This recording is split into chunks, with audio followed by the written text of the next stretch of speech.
Good morning, it's August 11th. What do you do, and please introduce yourself? All right. Well, I'm Romon Oglesby. I am what they call a financial services professional. What is your mission, and if you could dive into the products you offer? All right.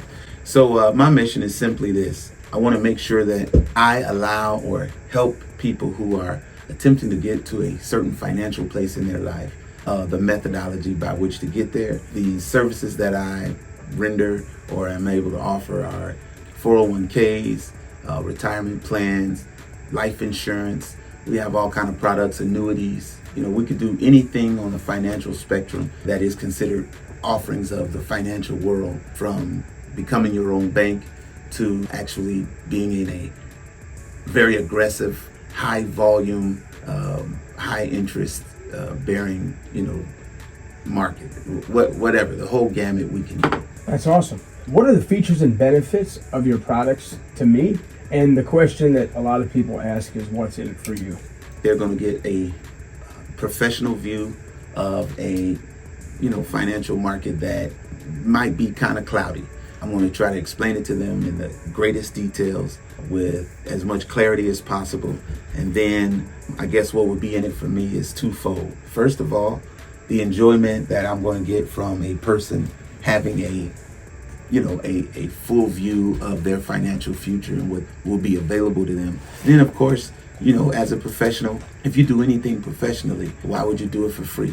So the company that I work for and the companies that I represent, they're willing to pay me for the job that I do by bringing you into their world and into their platform. So I'm a broker. I'm the guy who's going to put you in front of the best product for you, and there are companies across the board for that.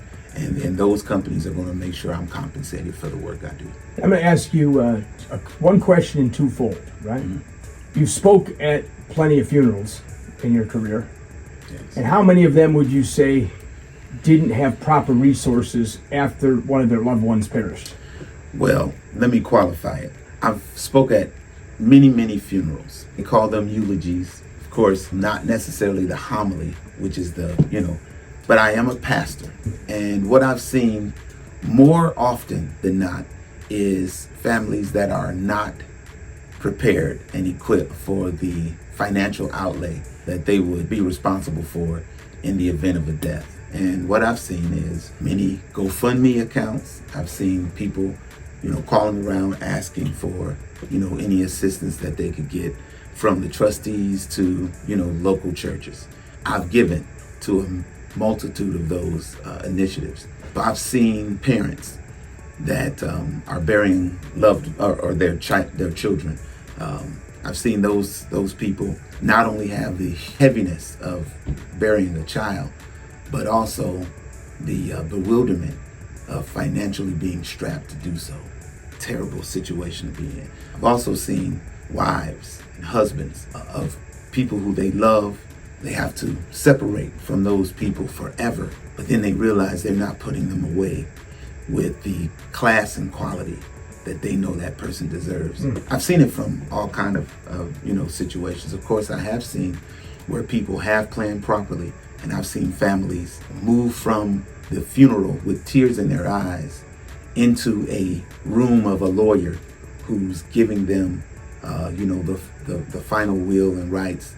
And then I've been there to make sure that the person has a life insurance check from the insurance company to make sure that their lives are not so hard as they had to separate from their loved one. It's like the last gift of love you can give somebody, the last love note. Yeah, That's great. I've seen tears two ways, tears of sadness, and the next day, tears of overwhelming joy. And I would estimate that a great gift for your children is buying a policy.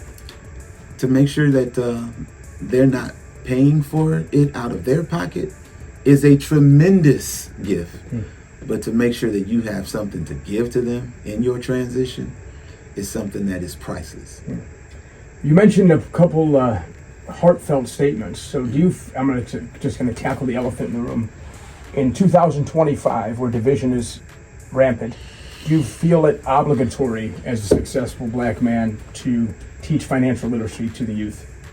Yeah, that is absolutely the case. Financial literacy is a word that has been being thrown around. I've seen it on YouTube and Facebook and all those kind of things. It's a word that I think is used quite often. It could be considered overused, but not in our diaspora, not in our community. The African American minority community needs to actually put it in practice, as opposed to it just being a new term that we use, as a colloquial. We need and should be intentional about making sure our next generations have the knowledge. Let's call it what it is. The financial equipping to make sure that we're able to advance ourselves out of our current, overall per capita situation. There are rich black people. There are wealthy people of color. However, per capita, we're at the bottom of the totem pole when it comes down to finances. So it is most paramount that we, transcend generations with what we know in this generation to pass it on to the next. And I do feel obligated to be one of those people who are talking in this arena. Inflation's up. Economy doesn't look too strong right now, as some people say. Some would disagree, but what have you. Can I start a policy because I care about my family for $99 a month? You can. You absolutely can. Okay. There are 2 or 3 different. You're talking about a life insurance policy. Correct. I'm sorry. Yeah. There are term policies that you can buy, and there are whole life policies that you can buy. But I want to make sure that you understand. Most of us, if we can, if we have a job, and we're doing it correctly and right, we've got car insurances and homeowners insurances, and we've even got renters insurance, right? We're paying monthly for those things. And we're paying a ton for it. And paying a ton. I would say that you should absolutely pay more for your life insurance than you're paying for any and all of those in a product together. So that being said, I would say a $99 policy we could find you, but we should probably try to figure out what your life's value and worth is first, and then start from there. That's outstanding. Would you like to say anything in closing?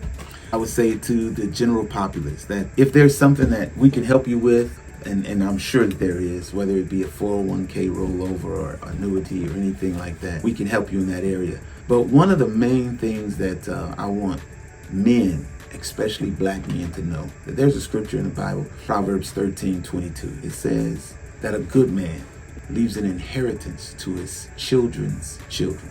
If you are not in that shape, if you are not able to say emphatically, without a question, that you are in the category that is going to leave an inheritance to your children's children, then you need to be contacting me. I'm Romon Oglesby, financial services professional, and I will make sure the help we give to you is something that will make you and those who you leave behind excited about life.